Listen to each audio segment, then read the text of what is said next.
हामीहरू त मकै छर्दै हो साथीहरू। तपाईहरुले मकै छरिसक्नुभयो कि भएन, कहाँ कहाँ मकै छर्नुभयो छर्नु भएन। हाम्रो गाउँमा त बागलुङ बडीघाट 1 टुमडाँडामा मकै छरी माचो छ। अब पानी पनि आएको छैन।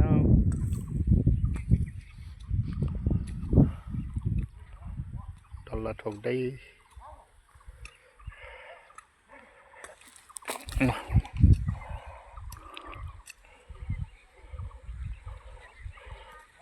हाम्रो जेठानले मकै छर्दै के अरे जोड्दै हुनुहुन्छ, छोरीले बिउ राख्दै।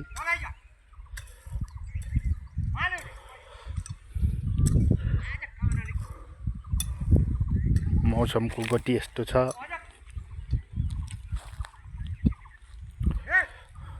टमाल लागेर केही देखिएको छैन। पारिपारि गुल्मीतिर हो, गुल्मी जिल्ला।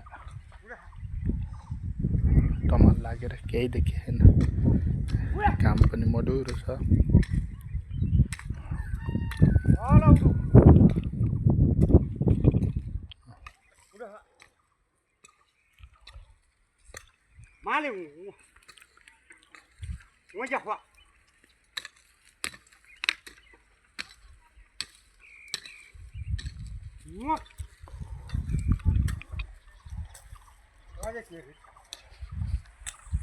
अनि तपाईहरुले छर्दै हुनुहुन्छ होला, कोही कोही छरिसक्नुभयो होला। अलिक माथि माथि हाम्रो गाउँमा माथि माथि त अब खन्ने बेला पनि हुन लाग्यो। उतातिर अलिक चाँडै छर्छन्, फाउन चैततिर फाउनतिर। हामी पनि अहिले छर्दैछौँ।